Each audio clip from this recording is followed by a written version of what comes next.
Are we back in business? I think we are back in business. I had to check and see how much memory I had on this card, and apparently I have enough. So I must have set the thing to time out after a certain length on what length videos to make. So let me just put my hat back on, and this video was brought to you today by Chevrolet. Because if it ain't Chevrolet, then it must be something else. So now, let me just put back on my book bag here, and then we'll continue. And this here is a 1960, it's actually Chevy Impala. I'm going to say the year is 1962. Oh, I'm right, it's 1962. So I'm great, because you know, the 64s had like a straight grill that came across, and it had like a bracket for the headlight thing right here. And the 63, I can't even tell you what a 63 looks like, because I don't really follow these cars, you know, because from the early 60s, I really like the Fords from this era. Now, you can see those if you remember watching the TV show. What's the name of that TV show? You know, with Andy Griffith? Yeah, the Andy Griffith Show. When Andy Griffith paid Sheriff Andy Taylor, and then they gave him a Ford Galaxy as part of his patrol vehicle. So those are the 60s era vehicles I like. This one, yeah, no. I mean, I'm going to say everything is a 350, bro. That's what I'm going to say. I mean, it's got special stuff on it, but I'm still going to say 350 with power brakes. You know, like I said, man, you can't go wrong with the power brake setup just for safety. If you're going to drive the car, you know, just go get you a power brake setup so they can take this thing, which still has drum brakes, I bet. Yep. Still got front drum brakes. Definitely got rear drum brakes. Now, here's the best part about the whole car. Best part about the whole car. Got Craig RSS's on it. Craig RSS. Official Craig RSS. You know? Now, this one's got a racing stripe on it. Right? Which means this Impala is an SS model. That's what they did back then. They put them racing flags on there. And as you can tell, Impala SS. You know? It's for them boys out there on the West Coast. They love these Chevrolets from this era. I don't know why. It's a great car, man. It's got a stereo in it. It's got an automatic, but it's got a B&M shifter there on the floor. As you can tell, see the B&M shifter. It's cool red interior. No air conditioning. It's hard top. But I love these Craig RSS wheels, man. You know, an original, old school, primo car is you gotta have Craig RSS wheels. You know? Without the Craig RSS's, you don't have anything. Okay, so what do we got here? We got a 1990 Fox body Ford. We got a same era, 1990 era Jeep Renegade CJ Wrangler. All right, we got another Fox body. This is a two-door sedan.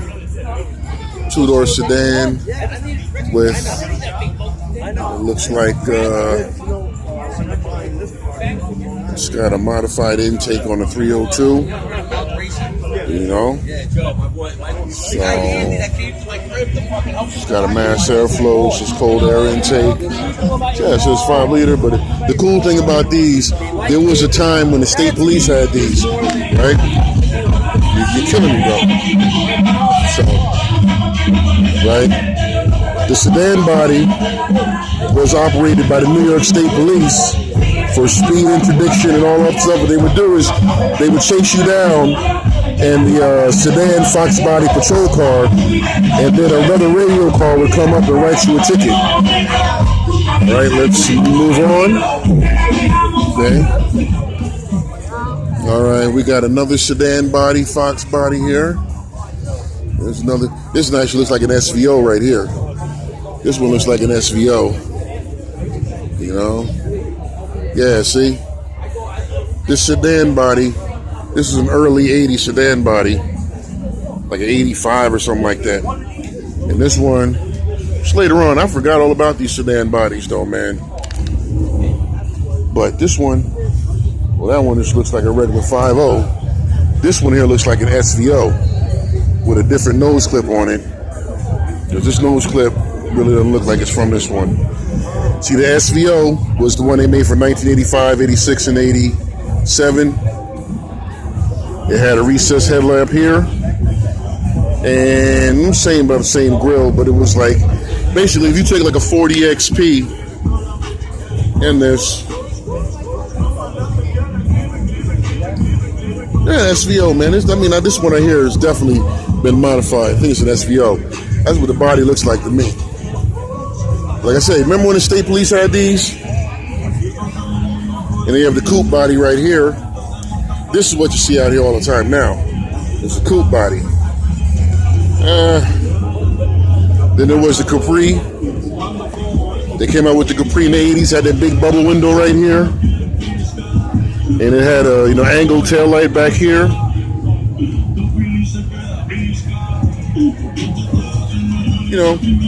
This car platform came out in 1979. It actually came out in 78 with the Ford Fairmont.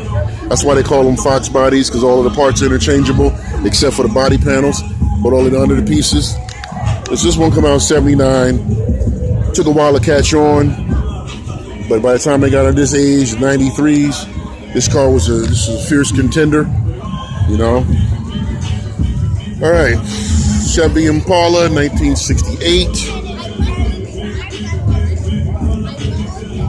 This is sweet. It's 307. 307 is a weak motor. You might as well throw it away because it's pretty much a fuddy-duddy motor. 307 is what they put in the Malibus that they sold to little ladies who worked at a dentist's office. But this is a solid car though, man. All you gotta do is take that 307 out and you gotta put something real in there, like a 350, 400. You can put an LS in there, But this one right here is, I don't know what they're gonna do with this one. This one got some real bad body. Got bubbling under the paint, under the axle. It's got cracked in the paint right there. So it's really a show car, even though it has potential. It's got pitting right here. If you got the Caprice, this is an Impala, but if you got the Caprice, it came with hideaway headlamp covers down here, right?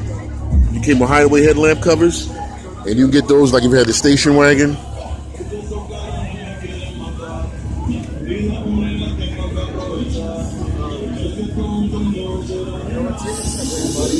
Huh? Nah, it's on YouTube. You got YouTube? Yeah. You got a channel? Trying to build it up, But it's Bronco McBain. BRON. Yeah, Bronco McBain. But I won't post this up till later on tonight though. All right, we'll check it out. Yeah. But it's a nice car. Is yours? Nah, it's my guy over there. Yeah. You gonna fix it or you gonna just run it like this? Nah, he's gonna finish it. Yeah, that's nice though, man. Already locked up to it. Yeah, the pinstriping is cool. Yeah, man. I like it. It was an old man that had it. Yeah, I believe that. They did. That's what they did back. With the Okay, listen Yeah. up, everybody. Listen up. Anybody got 50-50 tickets? Come on over by the red tent. You got 5 minutes. We're going to call the number. How do I find you? All right. I don't know how to find you. Well, wait for me to load it up later. Oh no, it's B McBain, BANE. 5 minutes, 50-50. You got a ticket? Come on up to the red Get tent. them by the chair. Bring it up to the red tent. Yeah, that's it right there. Which one? This one? Right there. Yeah, that's right there. Oh, this one. Yeah. But I didn't get to put it on yet. I'm gonna So. subscribe though. Yeah, but that's cool, man. Let me put it up later on though.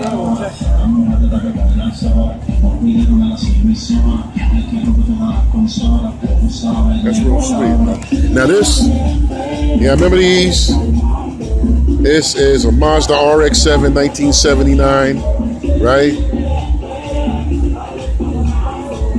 This was the car for the guy who knew how to pick up the ladies, but the ladies was fat ladies, so I ain't gonna say nothing about that, but he knew how to get the ladies, but they was fat ladies. See, as you can tell, this one had a rotary engine in it. Everybody had one of these when I was in high school. It was either this, right? Or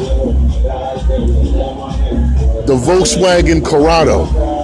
That's what you had when I was in high school, right? And then you got this. You know this one. This one is the Chips car. Remember Eric Estrada? He played Poncherelli. He had himself a Firebird Super Duty. This is a Super Duty, man. Look. See? Formula 455. That's a Super Duty. That's a Super Duty, man. Right? It's got ram air right here on the hood, which means it's got a 455 with twin intakes going like this. Right? Man, this car was fierce. This car was fierce. This was the car that James Garner wanted to drive when he first started Rockford Files. If you remember when he first started Rockford Files, it was like in 75. And this is what he was driving. He was driving one of these. Right? This is 76. That's what I'm saying. James Garner had the same car. Hey, Rocky, let's go get some meal at the Meat House. See? Remember, you can see the theme from Rockford Files right there. Just remember, the whole car. James Garner. Oh, you can look at Rockford Files. I think it's on Amazon Prime. All 5 seasons of it. So, if that's your thing, look. He's even got a vacuum gauge, right? It's even a vacuum gauge. Or it's an RPM gauge. Fucking awesome, man. It's a fun car, man. You know, they don't make them like this no more. Now, this one right here, right? This one right here. Y'all remember this one? Y'all remember this one? William Conrad and Cannon. Remember William Conrad and Cannon? You know, the guy that was the fat guy and Jake and the fat guy? William Conrad and Cannon had a 1970 Lincoln Mark III. Right? Now, remember, Cannon was also the preamp. He was the preemptive show for Barnaby Jones. Well, I didn't really partake in the raffle. All right, wait. Let me stop. No, hold up. It's a Raggedy Z28. This is the last gen right here for the Camaro. You know, front wheel drive, subframe, garbage. But anyway, back to this car over here. All right? So you remember this car. William Conrad drove this car as Frank Cannon in the TV show Cannon. I was going to buy this car. No. Let me say, I wanted to buy this car back in 1996. There was a guy upstate had himself, it was the same color. It was a black one with a red interior, and it had that light that goes right here, you know? Yeah, the high beam light, right? But they mounted it externally right here. You know? Look at this. Cannon, what happened? There was a dead body over there. Now I gotta go over here with the dead body because 4 or 5 dead bodies don't add up. Now I gotta go get some schnitzel and some strudel. Okay, Cannon. You see, you can imagine Cannon driving this car. Then he gets out of the car, you know, and he waddles back to his hotel. You know, then he goes up there and he makes himself like a designer food, right? I don't know what it was, but you know, Cannon was always cooking a meal. So, Frank Cannon.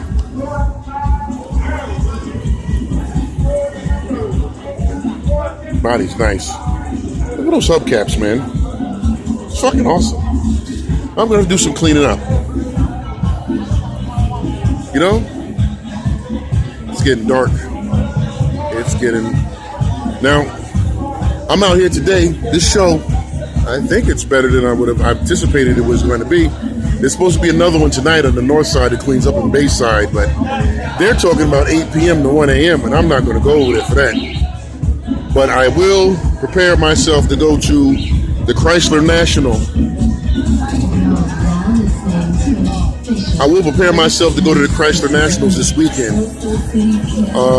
I won't go on Thursday, though, but I will go probably Friday, Saturday, and Sunday. I'll go for Friday and Saturday. On Sunday, I'll come back, and there's another car show on